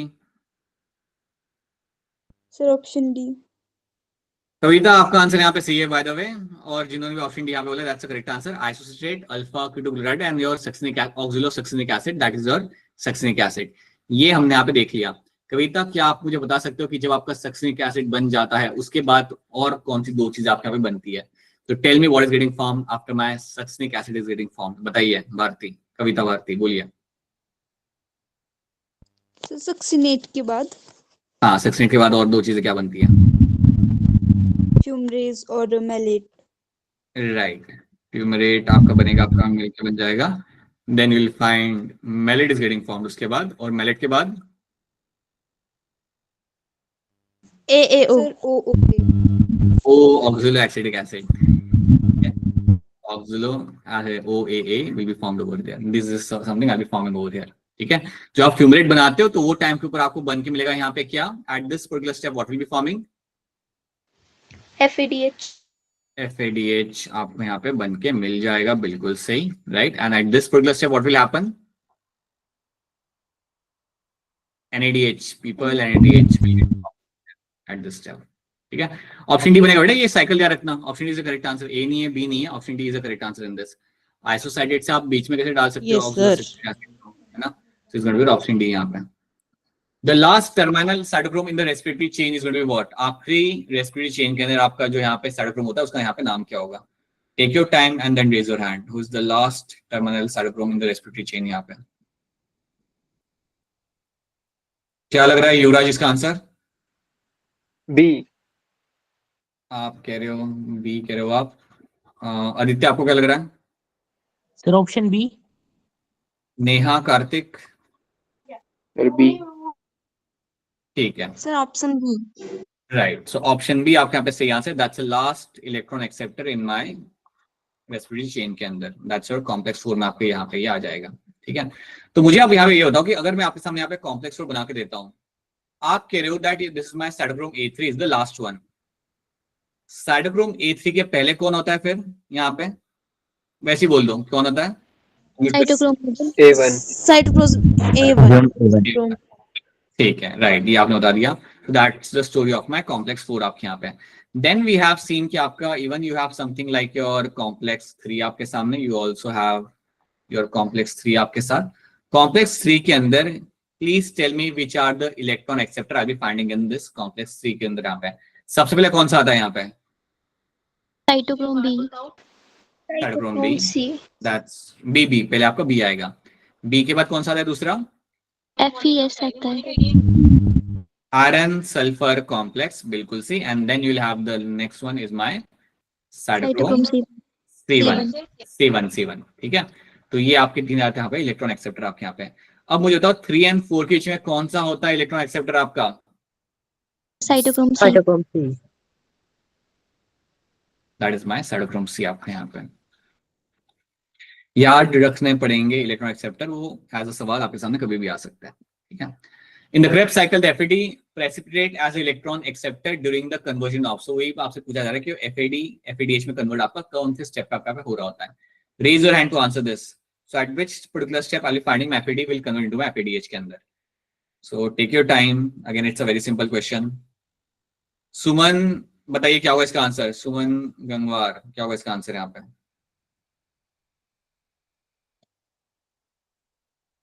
ऑलराइट, शानू आप बताइए क्या होगा इसका आंसर यहाँ पे? Sir option D. Option D आप यहाँ पे कह रहे हो, ऑलराइट, ठीक है। Vanshika? Option D. And Rohan? Sir option D. Right, option D is the correct answer. जब आपका सक्सिनेट को हम कन्वर्ट करते हैं फ्यूमरिक एसिड के अंदर, वो टाइम पे आपका FADH आपके यहाँ पे बनाया जाता है। So that is the step I will finding the FAD is getting formed over there. So ये भूलना मत, that's what you have to know in this. ठीक है, अच्छा ये सवाल थोड़ा सा ध्यान से पढ़ो। दो स्टेटमेंट आपके सामने यहाँ पे रखी हुई है। पहली statement, the complete oxidation of pyruvate by a step wise removal of all the hydrogen atoms living 3 CO2 molecules. ये आपका पहला स्टेप हो गया। आपको ये स्टेप्स पढ़ने हैं या ये आपको सेंटेंस पढ़ के बताना ये हो क्या रहा है, what kind of event is happening over there. क्या ये ग्लाइकोलाइसिस है, क्रेब्स साइकिल है, ETC है, क्या है ये? Similarly, you read the second statement, the passing of an electron removed as a part of hydrogen atom to the molecule of O2 with simultaneous synthesis of ATP. तो you have to tell me कि पहला reaction और दूसरा reaction या पहला process और दूसरा process कहाँ पे हो रहा है, उसके ऑप्शन यहाँ पे देके रखे हुए हैं, उसका आपको मुझे यहाँ पे आंसर बताना है। सो ध्यान से देखिए, अच्छा सवाल है ये। First of all you have to see the statement 1 and you have to tell me ये क्या हो रहा है यहाँ पे, what is been actually happening over there. यहाँ पे इवेंट हो क्या रहा है आपका? The complete oxidation of pyruvate by step wise removal of all hydrogen atoms living 3 molecules of CO2, यहाँ पे हो क्या रहा है? क्या, अच्छा मुझे बताओ, ये जो स्टेटमेंट उन्होंने यहाँ पे लिखा हुआ है, क्या ये मेरा ग्लाइकोलाइसिस है, क्रेब्स साइकिल है, या ईटीसी है? क्या हो रहा है आपके यहाँ पे? Glycolysis. Sir, ETC. It is going to be your Krebs cycle. ये आपका यहाँ पे हो जाएगा Krebs cycle. This is going to be your Krebs cycle. क्यों मैं कह सकता हूँ कॉन्फिडेंटली क्रेब्स साइकिल? बिकॉज यहाँ पे मेंशन किया हुआ है ना, unit of all hydrogen atoms in a form of NADH and living 3 molecules of CO2। जब आपका 3 मॉलिक्यूल्स CO2 आपके कहाँ पे बन रहे थे? आपके बनाए जा रहे थे इन द क्रेब्स साइकिल ओनली। वहां पे आपके, बल्कि मैं कहूंगा 2 CO2 आपके बनते क्रेब्स साइकिल के अंदर और एक बनता है लिंक रिएक्शन। तो ये मेरा हो गया यहाँ पे क्रेब्स साइकिल। अब बताओ स्टेटमेंट 2 जो मेरा यहाँ पे है, ये कौन से प्रोसेस के बारे में यहाँ पे बात कर रहे हो लोग? क्रेब्स साइकिल, ETC या glycolysis? sir, ETC. It is my electron transport chain, right. तो अब इस कॉन्टेक्स्ट में आपको बताना है यहाँ पे आंसर क्या बन के आ जाएगा। वैसे ही बोल दो क्या होगा इसका आंसर इन दो सेंटेंस के कॉन्टेक्स्ट में, आप Sir, बताओ। option A. Option A A. अगर आप ऑप्शन ए यहाँ पे कह रहे हो, देन आपका आंसर यहाँ पे सही है, बिल्कुल सही है। Matrix of mitochondria and inner membrane of my mitochondria, बिल्कुल सही। सो पहला इवेंट मेरा हो रहा होता है within the matrix of mitochondria and दूसरा इवेंट मेरा यहाँ पे होता है on the inner membrane of the mitochondria. So that's why option A becomes the correct answer in this. True. चलिए, link enzyme in cellular respiration is what? कौन सा enzyme है जो लिंक रिएक्शन के दौरान यहाँ पे इस्तेमाल किया जाता है? हैंड रेज करिए इसके लिए, raise your hand to answer this. Which one of them is going to be a link enzyme? यहाँ पे देख लो आराम से and then raise your hand. जल्दबाजी में गलत मत बताना। प्रद्युमन बताइए। Sir option B. Alright, Shahnaz Malik, आपको क्या लग रहा है? Sir, pyruvate dehydrogenase. Right, and I hope everyone will agree on this. It is my option B यहाँ पे। Sir, Yes, sir. और pyruvate dehydrogenase आपके यहाँ पे एंजाइम आपके यहाँ पे इन्वॉल्व होगा। True. What is the correct order of stage of aerobic cellular respiration? Correct order आपके यहाँ पे क्या बन जाएगा? So you have this ABCD. Have a look at the statements, all the options, and tell me what is the correct order यहाँ पे। पहले क्या होता है, दूसरा क्या होता है, बाद में क्या होता है? What is the correct order in this? Again, it's a simple question. क्या होगा इसका आंसर? ध्रुव बोलो। Sir option C.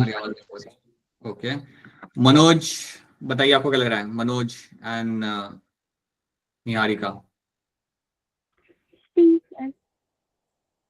It is going to be and Drishti, आप भी बता दो क्या होगा इसका आंसर यहाँ पे? सर ऑप्शन सी।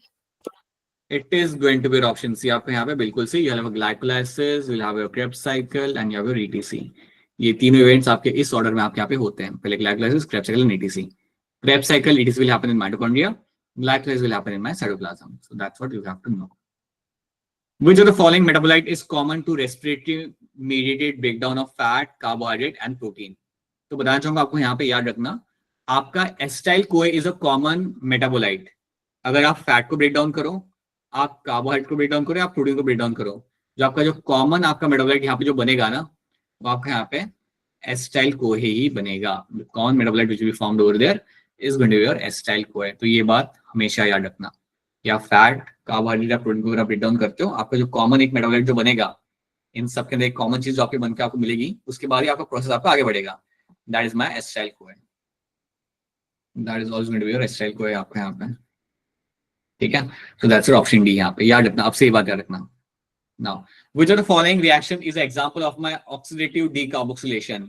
इनमें से कौन से रिएक्शन के अंदर आपको ऑक्सीडेटिव डीकार्बोक्सिलेशन होते हुए आपका पे मिल जाएगा? देखिए चार ऑप्शन को ध्यान से and then tell me what can be the potential answer in this. आसान है, ये भी बहुत आसान है, you can do this. Which of the following reaction is the example of my oxidative decarboxylation? क्या लग रहा है आपसे इसका आंसर आपको यहाँ पे? Sir, third option. Mayank, sir third. Pallavi Sir, C. And Junil Ahmed, Ayan Siddiqui. All right, Deepshikha.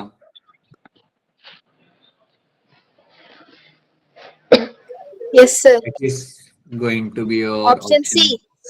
Right. Conversion of pyruvate to acetyl CoA ये टाइम के अंदर आपका ऑक्सीडेटिव डीकार्बोक्सिलेशन होते हुए आपको मिल जाएगा, तब आपको एक CO2 आपका रिलीज होते हुए आपको मिल जाता है। So yes, that's your option C यहाँ पे, ठीक है. When two molecules of acetyl-CoA enters the TC cycle, खुद से पढ़िए सवाल का आंसर करिए, बट आपको यहाँ पे याद रखना है it's a two molecules of my acetyl-CoA.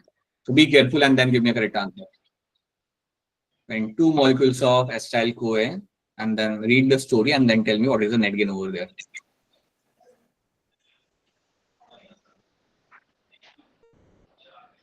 Take your time and then raise your hand.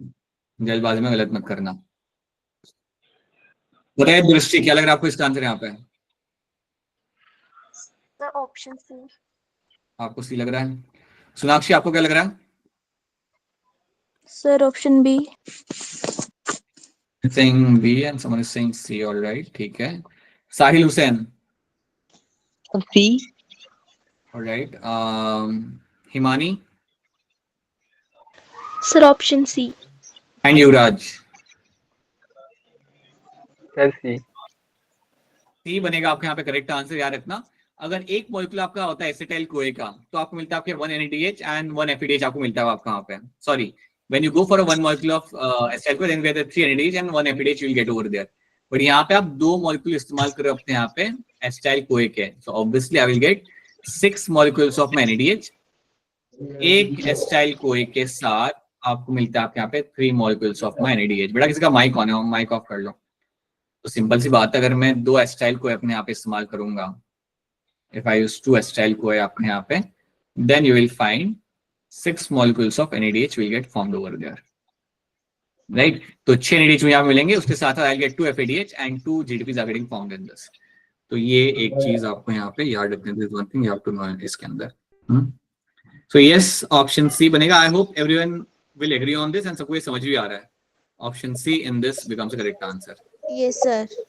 Yes, Yes, sir. sir. Okay. Just wait a minute, people. Just wait a minute.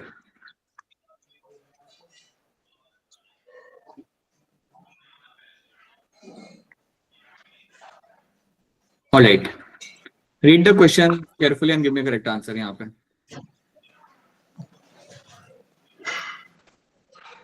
देख लो ध्यान से and then raise your hand. Oxidative phosphorus के लिए यहाँ पे एक सवाल यहाँ पे लिखा हुआ है. Just have a look at that सवाल.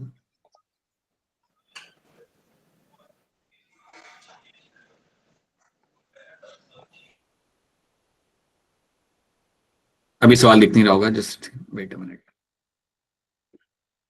हाँ. Now you should be able to see the oxidative phosphorylation को लेके यहाँ पे आपका सवाल है. Just have a look at the सवाल and tell me what can be the correct answer in this. Statement कौन सी आपको यहाँ पे ज्यादा appropriate आपको यहाँ पे लग रही है? Option D. किसी ने ऑप्शन डी यहाँ पे बोला? क्या सब लोग यहाँ पे ऑप्शन डी के साथ एग्री करेंगे या अखिलेश कह रहे हैं यहाँ पे ऑप्शन ए? अखिलेश, ये बहुत ओवर सिंप्लीफाइड नहीं लग रहा है यहाँ पे statement? Formation of ADP by transfer of phosphate group from substrate to your ADP. That is the normal ATP formation. D, sir. Option D. Option D आप सब लोग यहाँ पे मुझे दे रहे हो यहाँ पे as a formation of ATP by energy released from the electron removed during the substrate oxidation. In the real sense ये आपके यहाँ पे सही आंसर है, बिकॉज ये सही मायने में आपके यहाँ पे डिफाइन करा मैंने यहाँ पे ऑक्सीडेटिव फॉस्फोराइलेशन को, क्योंकि आप यहाँ पे बिल्कुल कह रहे हो that formation of your ATP by energy released from electron removed during substrate oxidation. आपने substrate को यहाँ पे ऑक्सीडाइज किया जो आपका था यहाँ पे NADH and your FADH, और इसको इस्तेमाल करके after doing this I'm actually making the ATP out of it. I'm actually making the ATP out of it by using those electron की energy को इस्तेमाल करके, जहाँ पे प्रोटॉन ग्रेडियंट भी आप इस्तेमाल करते हो. This is going to be called as my formation of ATP. ठीक है, so that is your oxidative phosphorylation. तो ऑप्शन डी बनेगा यहाँ पे एज करेक्ट आंसर. इसे अरेंज कर दो. मैं बस यहाँ पे थोड़ी आपको एक चीज कर देता हूँ यहाँ पे आपकी. This one thing I just have to change over here. ये आपका साइटोक्रोम सी है. दिस माय साइटोक्रोम सी यहाँ पे. ठीक है, बाकी सब तो ठीक है. बाकी देख लो अपने हिसाब से and give me a correct. Raise your hand to answer this. Raise your hand to answer this. देखो कौन सा फ्लो आपके यहाँ पे सही बैठ जाएगा. Which one of the flow of electron is going to be correct over here? Sequence आपको यहाँ पे कौन सा सही बैठेगा? Some people have raised their hand. Let me. Option C. अरे अरे बस हैंड रेज करना है। हाँ। क्या लग रहा है स्वर्णिम जोशी, क्या लग रहा है आपको?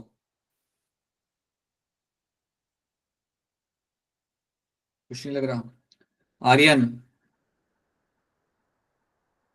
Sir, option C. Surabhi?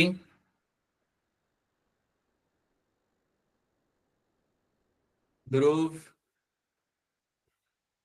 Sir C. Pradyuman? Sir, option C. Alright, and last one Vanshika Kaundal, आप बता दीजिए क्या होगा इसका answer. Option B. People are going with B, some are going with C over there. ठीक है। जो लोग सी के साथ जुड़े हुए हैं, क्या आप लोग एग्री करते हैं सी के साथ? जो सी के साथ जुड़े हुए नहीं है, यस सर, सी। एग्री कर रहे हो? सी कह रहे हो आप यहाँ पे। अच्छा, टेल मी समथिंग, अब एक बात बताओ, NADH से आपके यहाँ पे इलेक्ट्रॉन निकले, क्या वो डायरेक्टली आपके साइटोक्रोम C1 में जाएंगे इलेक्ट्रॉन? ये देखा था हमने, साइटोक्रोम C1 से that will to cytochrome C, then A यहाँ पे, देन A यहाँ पे, then A3, then O2, then FMN, then FES। ये क्या है बेटा? What is this? What is happening over here? क्या ये सही ट्रांसपोर्ट आपको यहाँ पे लग रहा है क्या? Does it look like a very good transport chain यहाँ पे? Does it look like a formal transport chain यहाँ पे? आप समझो नहीं इस बात को कि आपने साइटोक्रोम C में आपने C1 में आपने डाल दिया NADH को, यहाँ पे C पे गया, वो A1 A3 के अंदर गया ऑक्सीजन, एंड देन वापस से it is coming to FMN। गलत हो गया ना ये तो आपके यहाँ पे। Oxygen has to be the last electron acceptor, oxygen has to be your last electron acceptor, तो ये तो आपका रॉन्ग हो गया यहाँ पे। क्या आप सब लोगों ने जिन्होंने यहाँ पे सी टिक किया हुआ है, क्या आपको समझ आ रही है यहाँ पे रॉन्ग क्यों हुआ? बिकॉज आपका इलेक्ट्रॉन ट्रांसपोर्ट चेन यहाँ पे सही नहीं है, it is not true over there. Now let's have a look in this. यहाँ पे आप देखो, NADH से फ्लैविन मोनोन्यूक्लियोटाइड FES, देन आपका यूबिक्विनोन COQ, जो आपके यहाँ पे इट इज योर यूबिक्विनोन। याद है ना, हमने एक देखा था यूबिक्विनोन करके, जो मोबाइल कैरियर था, हवा में उड़ रहा था, याद आ रहा है नहीं आ रहा, जिसको मैं से यू लिख रहे थे वहां पे। Yes sir. So that is my यूबिक्विनोन आपके यहाँ पे, जिसको हम QB लिखते हैं यहाँ पे। Then you have a cytochrome B, FES, C1, then cytochrome C आपका, then A, A3, and आखिर में आपके यहाँ पे आएगा oxygen as a last electron acceptor. ये बनेगा बेटा ऑप्शन बी बनेगा आपके यहाँ पे एज अ करेक्ट सीक्वेंस। यहाँ पे सी नहीं बनेगा, ऑप्शन बी बनेगा यहाँ पे एज अ करेक्ट सीक्वेंस आपके यहाँ पे। तो एक बार फिर आप थोड़ा मुझे याद करके बताओ, ये आपको मालूम होना चाहिए बेटा। If you don't remember this thing that will be a concern. So पहले मुझे ये बताओ दैट आपका यहाँ पे यू हैव योर, पहले भी आपका माइक ऑन है। First of all tell me something, FMN और FES जो आपके यहाँ पे आता है इलेक्ट्रॉन एक्सेप्टर, ये कौन से कॉम्प्लेक्स के अंदर आ रहे होते बताओ मुझे? कॉम्प्लेक्स 1। कॉम्प्लेक्स 1, ठीक है, राइट। यूबिक्विनोन तो हवा में उड़ रहा होता है, it is a mobile carrier, तो उसको हम अलग रखते हैं। Then we have cytochrome B, FES and cytochrome C1। ये तीनों कौन से कॉम्प्लेक्स में आपके आ रहे होते हैं? कॉम्प्लेक्स 3। कॉम्प्लेक्स 3। कॉम्प्लेक्स 3 में आपके ये आपको मिल जाते हैं, बिल्कुल सही, ठीक है। Then we have cytochrome C, अगर आपको याद हो तो ये आपके 3 और 4 के बीच में आपको ये खड़ा हुआ आपको यहाँ पे मिल जाता है। And then we have cytochrome A3 that will come under my complex 4. This will come under my complex 4 यहाँ पे। बेटा तो सब लोगों का आंसर यहाँ पे बी ही आना चाहिए, नॉट सी। सी में तो अलग ही कुछ सीक्वेंस चल रहा है। सी में तो ऑक्सीजन को मिलने के बाद वापस से आपका FNN के अंदर वो जा रहा है, सो दैट्स इनकरेक्ट सीक्वेंस। सो कोई अगर सी बोल रहा है तो ऐसा नहीं कि आपने भी सी बोल दिया कि सी ही होगा। Don't do that, you will end up at a very wrong place, so don't do that, कभी भी ऐसा मत करना। So it is going to be option B यहाँ पे। I hope now it's clear to all of you. Which of the following is complex 5 of the ETS of the inner mitochondrial membrane? आपका कौन सा यहाँ पे आपका complex 5 का नाम क्या होता है? So tell me what is the name of your complex 5 यहाँ पे इनर मेमोरी जो आपको लगा था कॉम्प्लेक्स 5। चलिए हैंडल्स करिए, इसके लिए आसान सवाल है ये, it's not something which is a rocket science वाला कोई क्वेश्चन नहीं है यहाँ पे। बताइए आर्यन ठाकुर, क्या होगा इसका answer? Sir, I guess option B. B, Batman. Puja Kumari? Option D. Sir, Delhi Kartik? वाला D. Delhi. अच्छा, राइट, डी। Option D. ठीक है। And I hope everyone will agree on this, Suhani and all of you, जो भी हम लोग बच्चे यहाँ पे जुड़े हुए सबके सब। It is going to be option D यहाँ पे. ATP synthase is the name of your complex 5 which will have a F0F1 complex. अच्छा, ये जो आपका F0F1 complex आपका होता है, इसमें से कैटालिटिक पार्ट कौन सा होता है, F0 या F1? Sir, F1. F1, sir. F1. F1 sir, F1. हमेशा बोलिएगा कैटालिटिक फॉर्म. बिल्कुल सही. Net gain of ADP molecules per hexose. Hexose मतलब आपका sugar molecule, 6 carbon sugar molecule during the aerobic respiration is going to be what? So you have these 4 options. Raise your hand to answer this. बताइए इसमें correct answer आपके यहाँ पे क्या बन जाएगा. So this net gain of ADP molecules आपका पर हेक्सोस ड्यूरिंग एरोबिक रेस्पिरेशन आपके यहाँ पे कितना बन जाता है आपके यहाँ पे. टेल अस वेदिका, क्या होगा इसका आंसर यहाँ पे. Option C. Vedika, can you tell me from one NADH how many ATPs can be formed.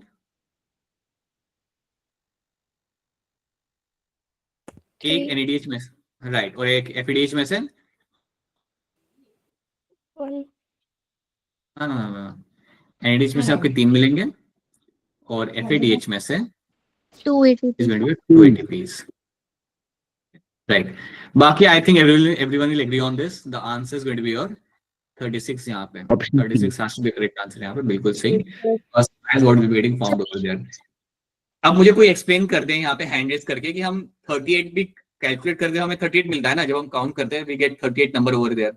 Someone raise your hand and tell me why we say net gain is of 36 ATP not 38. Someone has to raise your hand and tell me that. कोई तो hand raise करिए और बताइए. अरे रुक जाओ. हाँ बोलो, चलो आप बोलो बताओ. सर, पर हेक्सोस का मीनिंग क्या है? पर हेक्सोस का मतलब आपके यहाँ पे होता है, पर हेक्सोस आपको जो है ना, दैट्स शुगर मॉलिक्यूल, दैट्स पर शुगर मॉलिक्यूल. और शुगर मॉलिक्यूल जो आपके यहाँ पे होता है ना, शुगर मॉलिक्यूल बना होता है आपके यहाँ पे 6 कार्बन आइटम्स हैं. ठीक है, दैट इज सिंपल शुगर की हम यहाँ पे बात करें तो जैसे कि हम ग्लूकोज की बात करते हैं, so glucose is made of my 6 carbon atom, so that's why we call them पर हेक्सोस. हेक्सोस मतलब 6 कार्बन से बना हुआ. ठीक है, सो पर हेक्सोस मतलब पर ग्लूकोज मॉलिक्यूल या शुगर मॉलिक्यूल. ठीक है, that's the thing. Now someone has to tell me this. ठीक है, अंशिका तिवारी बताइए क्यों मैं यहाँ पे 38 नहीं बोलता, मैं कहता हूँ 36. Why it is net gain of 36 not 38. Tell us Anshika Tiwari.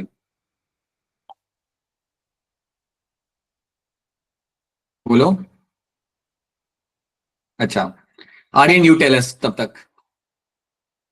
Sir क्योंकि जब ग्लाइकोलाइसिस होता है तो हमारे पास 8 ATP फॉर्म होते हैं, तो जिनमें से दो ATP होते हैं वो NDH को माइटोकॉन्ड्रिया में एंटर करने में यूज हो जाती हैं, जिस वजह से वो 8 की जगह 6 मिलते हैं फाइनल में. तो जो 2 ATP होते हैं वो यूज हो जाते हैं, तो हम इसको 36 लेते हैं 38 की जगह.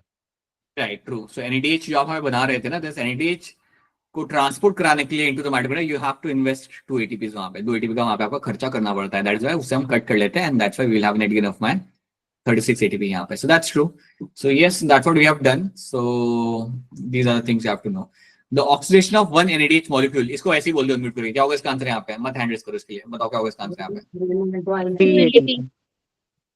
3 ATP is the correct answer. बिल्कुल सही. ठीक है.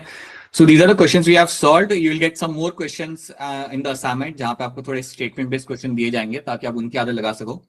एक बार स्टेटमेंट बेस्ड क्वेश्चन करने की आदत लग गई, then that is what we have to do, that is what we need to get used to. तो मैं आपके साथ शेयर करता हूँ, if not today by tomorrow morning I will share that with you. बाकी पुराना असाइनमेंट काफी लोगों ने शेयर किया था, जिन लोगों का शेयर करना बाकी था please do that. That is important in terms of number of things. So yeah please do that. ठीक है, so that is what we have done. And यहाँ पे आपका respiration in plants वाला चैप्टर आपका एक तरीके से खत्म होता है. I will just tell you a couple of more things in the next class, and then we'll directly jump onto your new chapter. That is your plant growth and regulator, जहाँ पे हम बात करेंगे plant growth की, and then we'll talk about the plant hormones. That is again an important chapter of my plant physio. ये 2 chapter के I would recommend to solve as many as MCQ as possible.